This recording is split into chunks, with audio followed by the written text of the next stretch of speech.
Keanu Reeves was the last person Father O'Rourke expected to see that Tuesday evening, especially in his confession booth, especially alone.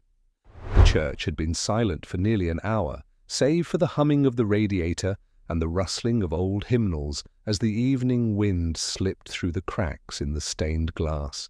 The priest had just begun to doze off when he heard the unmistakable creak of the heavy wooden door, followed by slow, deliberate footsteps echoing through the nave. Whoever it was didn't hesitate. The footsteps didn't pause at the altar, didn't stop to genuflect, didn't wander. They walked directly toward the small confession booth tucked near the rear of the church, the one no one used anymore. Father O'Rourke straightened, cleared his throat, and drew the curtain. On the other side of the wooden lattice, the figure knelt in silence. For a moment, the priest thought it was a joke, a publicity stunt. But there was no camera crew, no entourage, no fuss. Just a man, tall, lean, black coat draped over sloped shoulders, hands folded. And even through the filtered light, the priest saw what the rest of the world knew by name: Keanu Reeves. "Bless me, Father, for I have sinned," the actor said, his voice steady but low, as though it had taken miles of walking to summon the courage to speak. The priest hesitated. He'd heard countless confessions over 4 decades, from murderers to runaways, addicts to dying soldiers, but never a man this quiet, this calm. "When was your last confession, my son?" he asked gently. "A very long time ago," Keanu replied. "Too long, and I'm not sure what this counts as. A confession, a story, a warning." Father O'Rourke remained silent, letting the man go on. "I came to New York for a screening," Keanu said. "But I stayed for something else, something I thought I buried." He paused, and the priest could almost hear the weight behind his words. "She came to me in a dream first," Keanu continued. "A woman in a green dress, eyes the color of wet ash. She didn't say anything, just stood at the edge of a field holding a locket. I never saw her before, but I woke up crying." The priest remained still. He had heard strange tales. Guilt often manifested in visions, in symbols, but something in the actor's voice didn't carry shame. It carried grief. "The next day," Keanu whispered, "I was walking near the East River, trying to shake it off. And I passed this church, yours. I've never been inside before. Never noticed it. But I stopped. I watched a woman come out, maybe 70, with a cane and a brown coat. She nodded at me, like she knew me, like she expected me." "And did she speak to you?" the priest asked. "No," Keanu said, "but I followed her. I don't know why. I just did." She walked to the bench across from the old bakery, sat down, and fed the pigeons. I sat across the street and watched. She pulled out a locket, the same one from my dream. I could see it even from across the street, gold, heart-shaped, with a crack down the center. She kissed it. Then she left. Keanu took a shaky breath. I followed her again the next day. Same time, same coat, same bench, same pigeons. This time I sat beside her. I asked her what she was feeding them. She said, "Breadcrumbs and hope." I laughed, but she didn't. She looked me in the eyes and said, "I knew you'd come. You're not too late." Father O'Rourke felt something stir deep in his chest. "Not too late for what?" "That's the part I don't understand," Keanu said. "She said her name was Miriam, that her son had died in the Gulf War. But that wasn't true. I looked her up later. No son, no family, she never married, but she came to that bench every day for 12 years, and every time I sat with her, she told me stories about him, what he liked, what he feared, that he once wrote a poem about broken windows and how they still let in light." "Maybe the sun was symbolic," the priest offered. "No," Keanu said, firmer now. I think she believed it. I think I was him, or someone who reminded her. She gave me the locket, said I should carry it to the end, said it was part of a promise, and when I asked what promise, she said, "The kind you make before you're born." Silence fell over the booth again. "Father," Keanu said after a moment, "do you believe we carry other people's memories? Not just stories, but pieces of their souls?" The priest's throat tightened. "I believe that love leaves echoes," he said. "Sometimes those echoes find the ones who can carry them." "I keep hearing music," Keanu said, more to himself now. "A single violin, always in the background. It plays when I wake. It plays when I walk past her bench now, though she's gone. She died 2 weeks ago, and I was the only one at the funeral. The pastor handed me a sealed envelope she'd left for me. It had only one sentence." He paused, and when he spoke again, it was almost a whisper. "Tell the priest about the girl." Father O'Rourke blinked. "What girl?" "I don't know," Keanu said. "That's why I'm here?" The priest leaned forward. "And you haven't remembered anything else?" Keanu nodded slowly. "Only flashes. A hospital room, a fire escape, a girl with a bandage on her wrist, and my hands covered in ink. I don't know if it's memory or imagination. But when Miriam gave me the locket, I started seeing them, like echoes trying to find their way home." The booth creaked slightly as Keanu shifted. "You've seen a lot, haven't you, Father?" "Yes," he said softly. "And sometimes I wish I hadn't." Keanu exhaled, long and low. "I don't want to carry this alone. But I don't know if I'm carrying a burden or a gift. And I don't know if what I'm remembering is real, or if someone else gave it to me." There was a long silence then. And then Keanu Reeves asked the priest a question that no one had ever asked him, not even in war, not even in death. "Father, what happens when someone remembers something they never lived?" Father O'Rourke looked at the wooden lattice, his fingers trembling slightly. And he answered, "Then perhaps they were chosen to finish it." Keanu stood up slowly, nodded once through the screen and whispered, "I'll be back tomorrow. There's more. I needed to start here." And with that he slipped out of the booth and into the night. But before he vanished into the dark vestibule, Father O'Rourke whispered, more to himself than anyone else, "God help us if it's true." He sat back in the booth, heart pounding like it hadn't in years. He'd heard 1,000 confessions, but none like this. Father O'Rourke didn't sleep that night.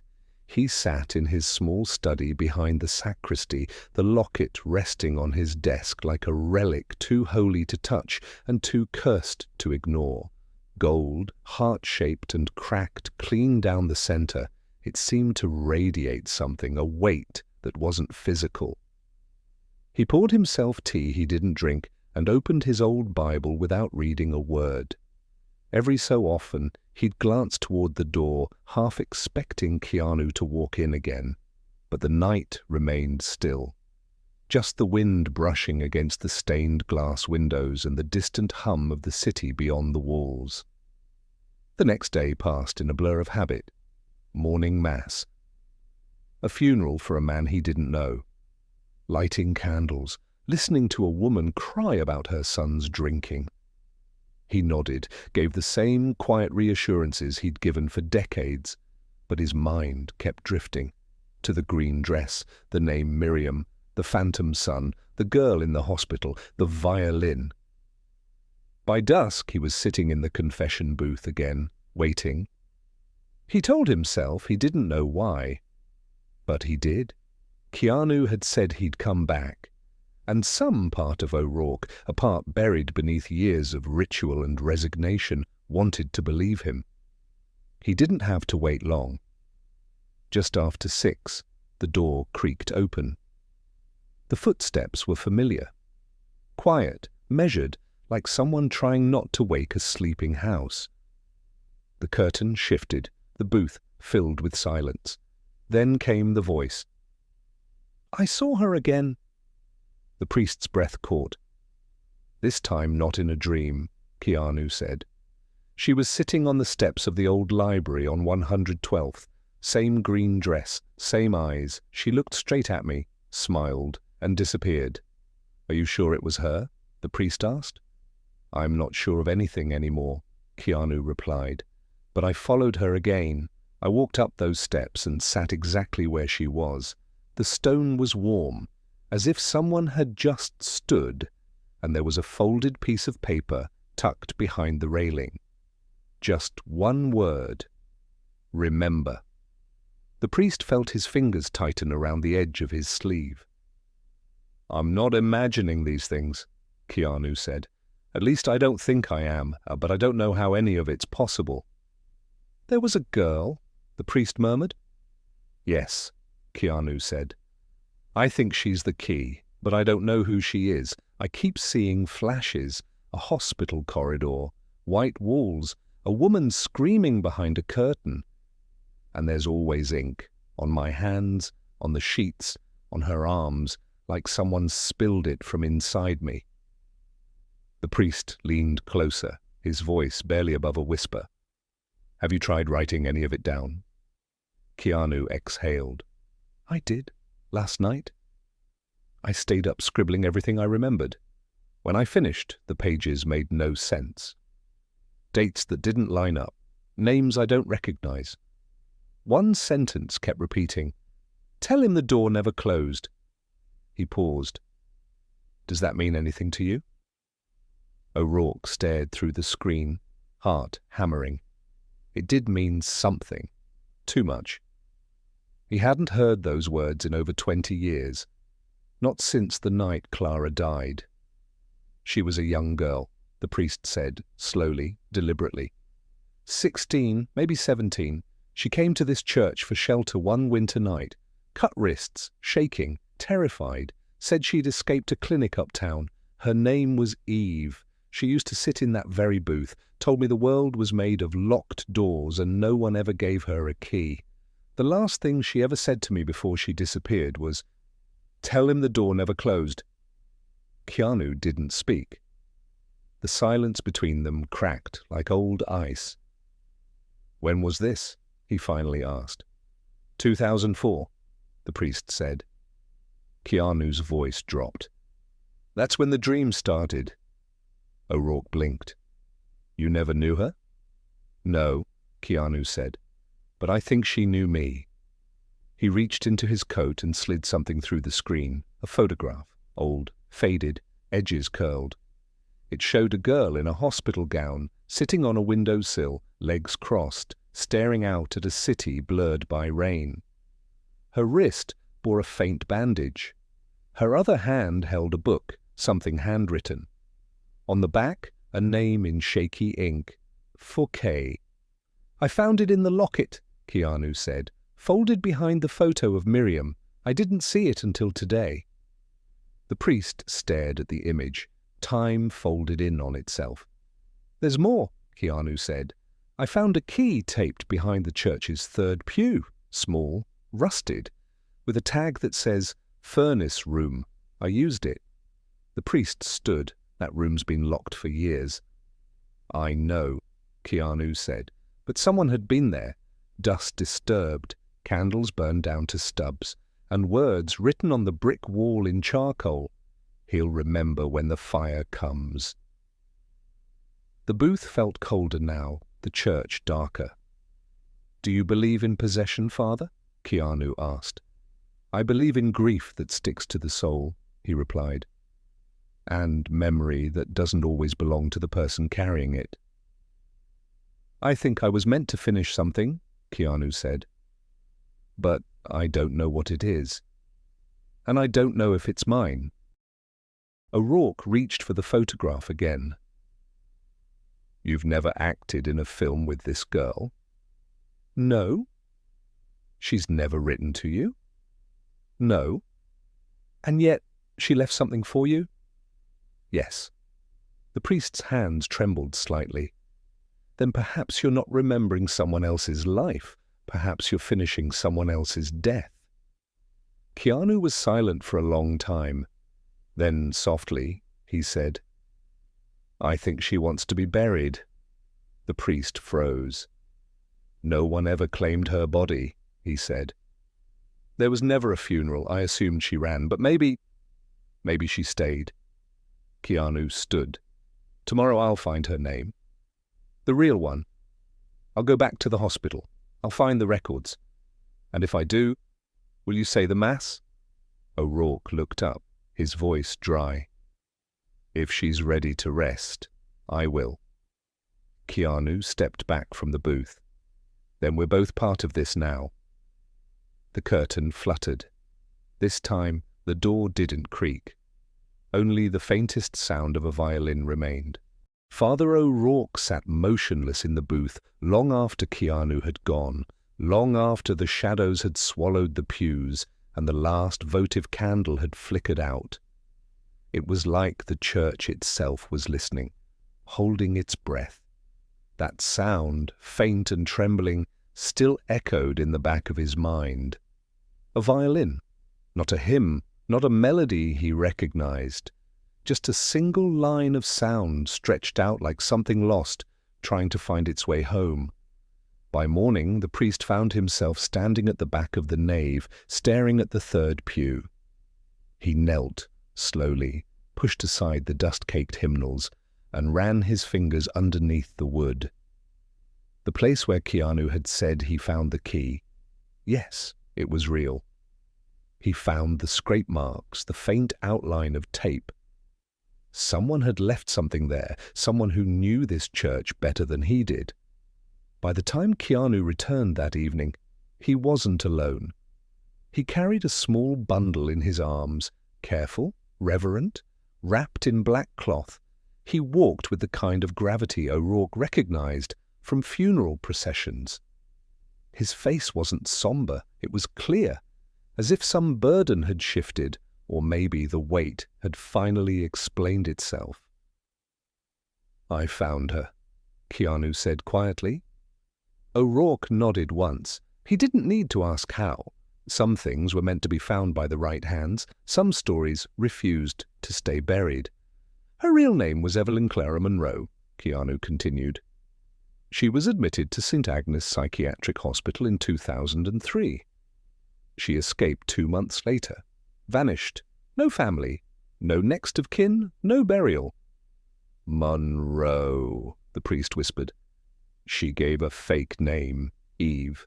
"She wrote everything down," Keanu said, holding up a worn, hand-stitched journal.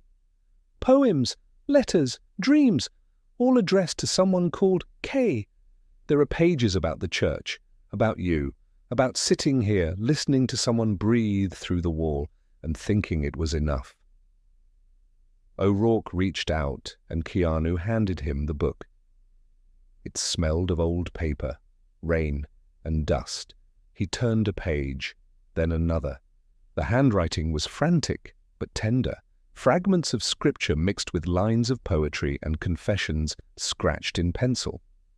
One note, circled 3 times, read, "If he remembers me, I won't disappear completely." "She knew you before you knew her," O'Rourke said. "She said I was a ghost she loved before I ever walked past her," Keanu replied, "and now I'm the only one left to carry her." The priest looked at the bundle. "What's in there?" "Her ashes," Keanu said. "I had to fight to get them. They were in a storage room at the hospital. 17 years, no one asked for her." They stood in silence, 2 men in a forgotten church, holding the last remains of a woman the world had already buried in silence. "Will you do it?" Keanu asked. "Yes," O'Rourke said, "tonight." They set up a small altar. No congregation, no music, just 1 candle, 1 crucifix, 1 prayer book. The priest wore his stole. Keanu placed the bundle in front of the altar and stood back. As O'Rourke began the rites, his voice trembled but didn't falter. He read the prayers slowly, as if each word was being carved into something deeper than air. When it came time for the name, he paused. Lord, we commend to you the soul of your servant, Evelyn Clara Monroe, beloved daughter, wandering heart, and finally home. The candle flickered. Keanu stood with his hands clasped, head bowed. At the end, he stepped forward and placed the locket beside the urn. It clicked gently against the metal, like the last note of a song. She wanted to be remembered, he said, and now she is. After the Mass, they carried the urn to the small garden behind the church. The earth was soft, the grass wet with spring rain. They dug the hole together, neither speaking. When it was done, O'Rourke pressed his palm to the soil and whispered a final prayer. Keanu left the journal, sealed in plastic, buried with her. She wrote that souls echo, Keanu said quietly. I used to think it was poetry. Now I think she meant it literally. She found you, the priest said, and through you, she made it back. They stood there for a long time. Then, slowly, Keanu reached into his coat and pulled out something small. A cassette tape, faded label, written in pen, Violin for Evelyn. She recorded it, he said. One track, one melody. I found it in a second-hand store on 39th Street, filed under unknown. He handed it to the priest, who turned it over in his hands, stunned. Play it, Keanu said, when you're alone. The priest looked up, and for the first time saw the weariness in Keanu's eyes. Not exhaustion, but peace, the kind that follows sorrow, the kind that only comes when something broken is finally laid to rest. What will you do now? O'Rourke asked. I'll keep walking, Keanu said. There are more stories out there, more people waiting to be remembered. He turned to leave, and just before he vanished into the evening fog, the priest called after him. Keanu, he stopped. You carried her home. Keanu smiled. No, he said. She led the way. And then he was gone. If this story moved you, help us keep Evelyn's memory and others like hers alive. Subscribe for more true-feeling stories about compassion, memory, and quiet acts of kindness, like this video if you believe no one should be forgotten. And in the comments, tell us who's someone you've never met, but feel like you've known forever. Because sometimes the soul remembers what the mind forgets, and every echo deserves to be heard.